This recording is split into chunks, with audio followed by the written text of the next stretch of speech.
Mom said we were twins until the doctor asked for my records. That's the sentence that changed everything I thought I knew about my life. I was 17 the day it happened. A normal morning, just another school health check. But before that moment, before those few words, I lived my entire life believing I had a twin sister. Her name was Emily. We grew up in a quiet town in northern Ohio, in a small white house that sat on a hill. Everyone in town knew us as the Carson twins. Mom, Margaret Carson, was proud of it too. She'd smile at people in the grocery store when they'd say, "They're adorable. Which one's older?" She'd laugh softly and point to me. Lily came first, 1 minute ahead of her sister. It was such a simple thing to believe, and I did, with all my heart. From our first steps to our first day of kindergarten, Emily and I did everything together. We wore matching dresses, shared one birthday cake, one bedroom, one world. Sometimes she'd braid my hair before school, and sometimes I'd do hers. We fought like sisters do, about silly things like who got the bigger slice of pie or who got to sit in the front seat, but we always made up by bedtime. That was how life was supposed to be. Ordinary, safe. But now, looking back, I can see the small things. Mom's little moments of panic when someone asked questions about our birth, the way she'd change the subject whenever doctors or hospital paperwork came up, the way she looked at Emily sometimes like she was afraid of losing her. When we were kids, she'd tell us bedtime stories about how hard it was when we were born, how we both came early, how one of us almost didn't make it, but you both pulled through. She'd whisper, "You both survived, and you saved me too." At that age, those words just felt warm and safe. I never thought there could be something hidden underneath them. I remember being around 9 years old when something strange happened for the first time. Emily got really sick one winter. High fever, endless coughing. Mom refused to take her to the town clinic, even though Dad insisted. "Margaret, she needs a doctor," he said. Mom snapped, "No, I'll take care of her." She stayed up all night by Emily's side, whispering things I couldn't hear. When the fever broke, Mom cried like she'd seen a miracle. A few days later, I overheard her talking to Dad in the kitchen. "She can't go to the hospital," she said quietly. "I can't have them looking at records." Dad said something I couldn't make out, but his voice was tired, resigned, like this wasn't the first time they'd had this argument. When I asked her about it later, she just said, "Some things are private, honey. You don't have to understand everything right now." And I didn't. I trusted her because she was Mom. As we grew older, Emily and I started to drift apart a little, like all siblings do. She loved art and loud music. I loved books and quiet mornings. Still, Mom always made sure we stayed the same. Matching hairstyles, matching clothes, matching lives. One afternoon, I remember complaining about it. "Mom, can't we just dress differently for once? We're not little kids anymore." She froze. For a second, her face looked scared. Then she smiled too quickly and said, "You girls are special together. Don't ever let anyone make you feel separate." I didn't understand that sentence meant more real. When Dad passed away suddenly from a heart attack 2 years later, things got worse. Mom became quieter, more controlled. He locked photo albums away. Our baby are hidden in a desk. He said he didn't want them yet, but I sometimes had her sitting alone, holding one photo. Her eyes red. Photo was her holding 2 babies in a hospital. One of the babies looked like Emily. I once asked her about it, and she said, "That's just the lighting. You both looked a little different as newborns." I wanted to believe her, so I did. The day the truth came out, it wasn't some dramatic moment. It was ordinary. We were at the county hospital for a routine school health check. I'd forgotten my ID, so the nurse asked for my birth certificate. Mom had always handled all of that stuff, so she handed over the documents herself. But a few minutes later, the nurse came back looking confused. "Ma'am," she said politely, "we only have one child listed under your name, Emily Carson. Are you sure there was a twin?" Mom's face went white. She opened her mouth, but no sound came out. The nurse smiled awkwardly. "It's probably a paperwork issue, but could you verify the records for Lily?" And then she said it. Those words that rewrote my whole life. Mom said we were twins until the doctor asked for my records. Mom's hands trembled as she clutched her purse. "There must be a mistake," she said, her voice small. Of course there were two. But when the nurse returned, she looked apologetic. "I'm sorry, Mrs. Carson. There's no hospital record, no birth certificate, no vaccination history, nothing for a second child." Silence. I remember the sound of the old clock ticking on the wall. Emily stared at me, then at Mom, and Mom just broke. Her eyes filled with tears as she whispered, "We should go." We drove home without a word. The air in the car felt thick, like even breathing was difficult. When we reached the house, Emily went straight to her room. I followed Mom into the kitchen. "Mom," I said quietly, "what's going on?" She just kept washing the same dish over and over, her hands shaking. "Mom, please talk to me." Finally, she turned around. Her eyes were tired, the kind of tired that doesn't come from lack of sleep, but from years of carrying something too heavy to set down. "I didn't mean to hurt you," she said softly. "I just couldn't lose another child." Mom sank into a chair at the kitchen table, her fingers wrapped around a mug that had long since gone cold. I didn't know whether to sit or run. My chest felt heavy. All the little things I'd ignored over the years. The strange looks Mom gave Emily, the secretive talks in the middle of the night, the locked photo albums. They suddenly made sense, but at the same time they didn't. Mom, I said slowly, my voice trembling just a little. What do you mean, couldn't lose another child? She swallowed hard and looked down at her hands. Lily, you weren't supposed to know this yet. I never wanted you to know. I felt a knot tighten in my stomach. Know what? She took a deep breath, as if pulling all the air in the house into her lungs. Emily, you weren't actually twins. You're my only surviving child. You were never meant to have a twin. For a moment, the room went completely silent, except for the hum of the refrigerator. I blinked, trying to process her words. My mind spun, and for a second I thought she was joking. But the way she was staring at the floor, the way her lips trembled, told me she wasn't. What do you mean I was never supposed to have a twin? I whispered. Mom looked up at me, tears glistening in her eyes. Before you were born, before you came into this world, I had another baby. A twin, a girl. Her name was Amelia. I felt the floor beneath me shift. Amelia. The name hit me like a sudden winter wind. I couldn't breathe properly for a moment. I don't understand, I stammered. Amelia, where is she? Mom's hands shook as she gripped the mug tighter. She didn't make it. She was born premature and the doctors couldn't save her. I couldn't bear it. Losing one child was more than my heart could take. I couldn't let anyone, not even you, know she existed. I made you believe you were twins because I wanted her to live in you. I wanted a piece of her to survive somehow. My mind went blank. The reality of it pressed against my chest in a way that made it hard to breathe. All the memories of our childhood, the matching clothes, the bedtime stories, the careful ways Mom had orchestrated our lives, suddenly felt like part of this strange, fragile illusion. You lied to me all my life? I asked quietly, though the word didn't sound angry. It sounded stunned, confused, hurt. I didn't lie to hurt you, Mom said, her voice breaking. I did it to survive, to protect myself. I loved you, and I loved Emily. I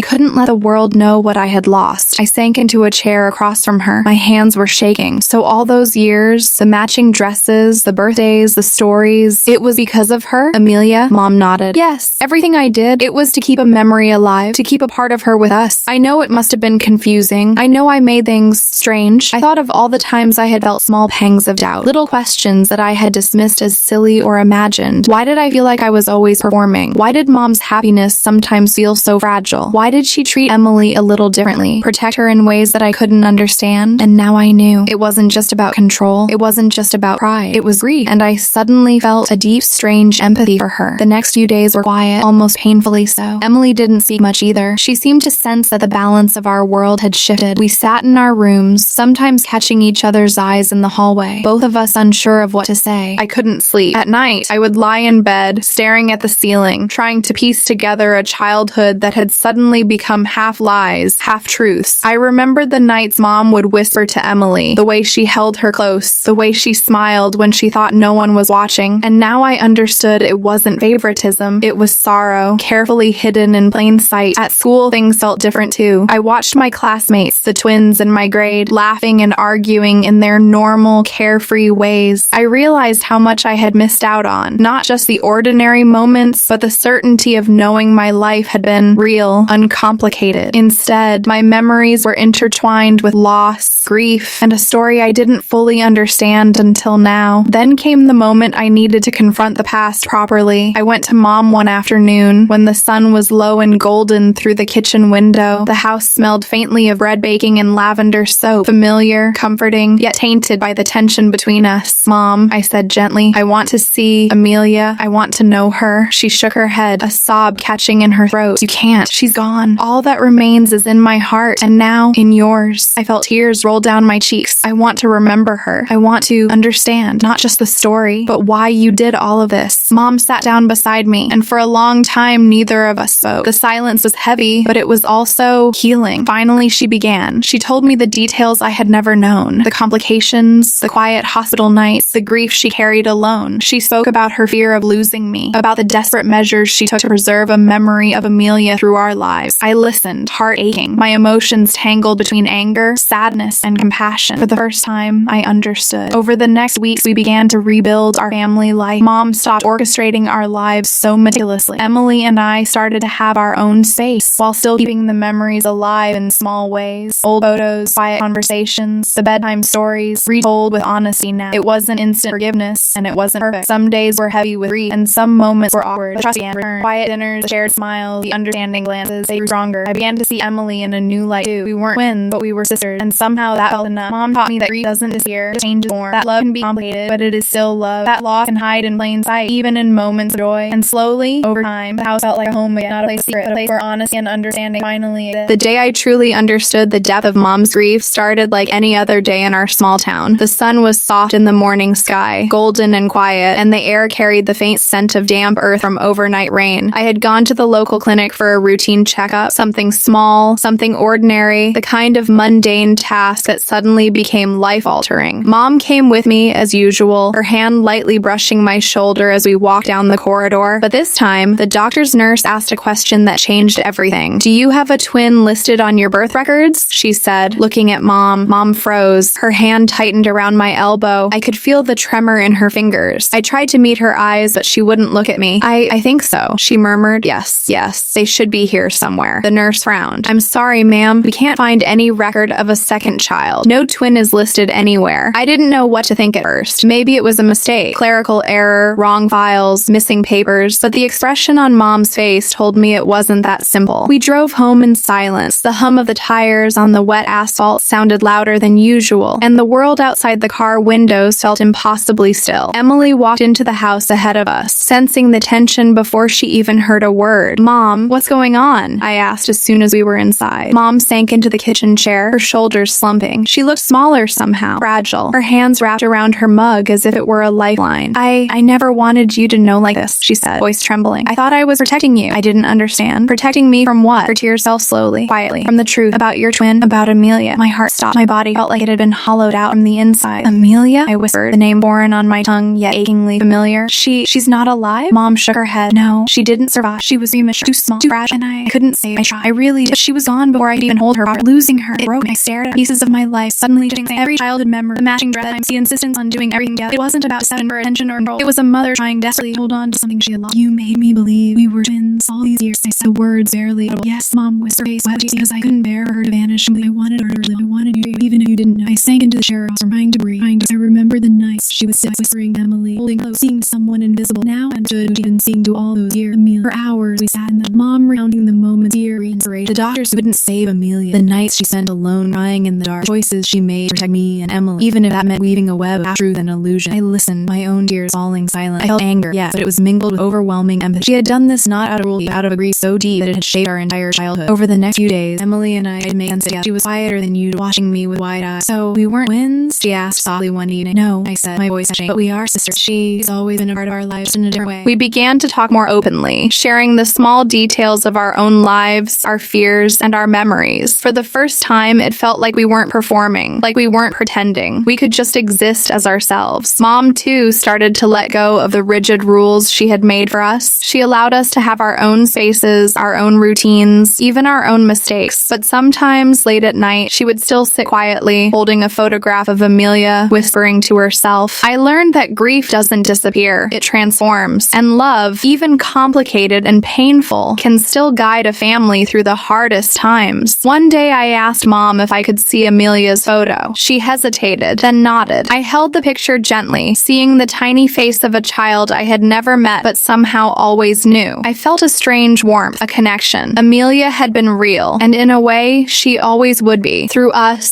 through our lives, and through Mom's heart. It was a turning point, the moment when I truly understood the depth of human love and loss. I realized that the strange, almost theatrical world we had grown up in, the matching clothes, the stories, the careful routines, was not a cage, but a fragile bridge, holding grief and hope together. And in that moment, I forgave her. Not because it had been easy, but because I finally understood the weight she had carried alone. We began to rebuild our family slowly, learning how to live with honesty while honoring the memory of Amelia. Our home became quieter, softer, filled with a warmth of understanding rather than illusion. The three of us, Mom, Emily, and I, began to find a rhythm that was real, grounded, and human. We learned that love can survive loss, that family can survive grief, and that the truths we fear the most can sometimes lead to the deepest connection. The days after the hospital visit were quiet, but in a different way. Not heavy with tension, but heavy with reflection. Every corner of our small white house seemed to hum with memories I had never fully understood. I started noticing small things I had overlooked all my life. The way Mom moved in the kitchen, the careful placement of Emily's favorite mug, the faint smell of lavender lingering in her clothes. These were reminders that our family had always been stitched together by love, even if it had been complicated by grief. Emily and I spent more time together in those days, not as twins, but as sisters. We laughed at little things we had taken seriously before. Mismatched socks, spilled cereal, the way our hair would tangle when we tried brushing it at the same time. There was a lightness I hadn't felt in years, a relief that we no longer had to perform a role. Lily, Emily said one afternoon while we sat in the sunroom, the light painting stripes across the floor. Do you think Mom feels guilty about everything? I looked at her, thoughtful. I think she feels sad and maybe a little guilty, but I don't think she did anything wrong, Emily. She loved us. She just loved in the only way she knew how after losing Amelia. Emily nodded. I guess that makes sense. I mean, we've grown up thinking one way, but now we understand. I smiled softly. Exactly. Understanding doesn't erase the past, but it makes it easier to move forward. Mom watched us from the kitchen doorway, her eyes misty. I could see the weight she had carried for so long slowly lifting, like a fog being cleared by the morning sun. That evening, she sat down at the table with a stack of photo albums. Do you girls want to see Amelia? She asked quietly. Emily and I exchanged glances. Yes, I said softly. Mom opened the album, revealing black and white photographs of a tiny baby wrapped in a blanket. She pointed to a photo and said, "This is her first day. She was so small and so perfect." I studied the image, feeling a strange mix of sadness and warmth. Amelia had been real. She had been loved, and somehow, through all the grief, she had shaped the love that Mom gave to Emily and me. We didn't talk much about Amelia at first, just looked at the photos and held each other's hands. But slowly, we began to share stories, memories of the home, and moments we never realized were influenced by her. The bedtime stories, the matching outfits, even the quiet rituals Mom had insisted on, they were all part of her memory, woven into our lives. It wasn't just about forgiveness, it was about understanding. I forgave Mom, not because she needed it, but because I wanted to free her from the weight she had carried alone so long. Over the next few weeks, our home began to feel like a real home. Emily and I redecorated our shared bedroom, giving each of us a space of our own. Mom allowed us more freedom, trusting us to make our own choices. She started sharing more about Amelia and about the way I go. One rainy evening, as we sat around the kitchen table drinking tea, Mom so softly, "Sorry for all you secrets and the strange rules. I never wanted to hurt you girls. I didn't know any other way." I reached across the table and took her hand. "Mom, we understand now, and we love everything you did. It came from love, even if it was hard to understand." Emily nodded in agreement, her eyes listening. "We love you too, Mom, and Amelia. She lives on through us." That night, as I lay in bed, I thought about the twists and turns of our lives, how a single loss rippled through years, shaping behaviors, beliefs, and relationships, how love and grief coexist in the same heart, and how, even in the darkest moments, understanding and forgiveness light up. The next morning, we decided to create a small memorial for Amelia in the backyard. A little stone with her name surrounded by flowers. Emily and I planted the flowers together, while Mom placed the stone carefully in the center. We didn't speak much, but the silence was full of meaning, acceptance, love, and remembrance. It wasn't perfect. There were still moments of sadness, and sometimes the weight of the past pressed down on us. But those moments were gentler now, softened by shared understanding. We had learned that grief isn't something to be hidden, that love doesn't require perfection, and that family isn't defined solely by blood or circumstance, but by the care, support, and honesty we share. In the weeks that followed, Emily and I began to create new memories, ones that belonged entirely to us. Movie nights, long walks in the neighborhood, and lazy Sunday mornings filled with laughter and warmth. Mom joined us more freely now, telling stories, sharing her fears, and celebrating our small victories alongside us. For the first time in years, the house felt alive, not just with routine, but with connection. We no longer needed to perform, to pretend, or to carry unspoken burdens alone. Our love was raw, real, and complete. Looking back, I realize now that the lesson of our lives is simple, though profound. Grief can shape us, love can heal us, and honesty can set us free. Amelia may have never walked beside us, but she guided our steps, taught us empathy, and reminded us of the fragility and strength of the human heart. And in that quiet, small-town home, surrounded by maple trees and golden sunlight, we learned to live fully, love openly, and forgive deeply. The days turned into weeks, and the weeks slowly into months. Life didn't magically become perfect, but it became honest. That honesty changed everything. Emily and I no longer competed for attention or wondered if we were loved equally. We simply were, sisters bound not by an illusion, but by shared understanding and care. Mom stopped hiding in the shadows of her grief. She spoke openly about Amelia now, telling us stories she had kept to herself for years. Each story was a small small thread connecting the past to the present, weaving a tapestry of memory, love, and resilience. We learned that pain, when shared, can be transformed into empathy, connection, and sometimes even laughter. I remember one quiet afternoon when we all sat on the porch, the sun warm on our faces and the maple leaves whispering in the wind. Mom handed Emily and me a small box. Inside were tiny keepsakes from Amelia, a baby shoe, a soft blanket, a photograph. Emily's hand trembled as she held the shoe. I felt my own throat tighten. She's always with us, Mom said softly, in our hearts, in our laughter, in the way we care for each other. And it was true. Amelia wasn't gone. She lived in our stories, in our love, and in the bond that had grown stronger through understanding and forgiveness. That night, as I lay in bed, I thought about how fragile life can be, how loss can shape the course of years, how love can take forms we don't immediately recognize, and how secrets, even those meant to protect, carry their own weight. But I also realized something powerful.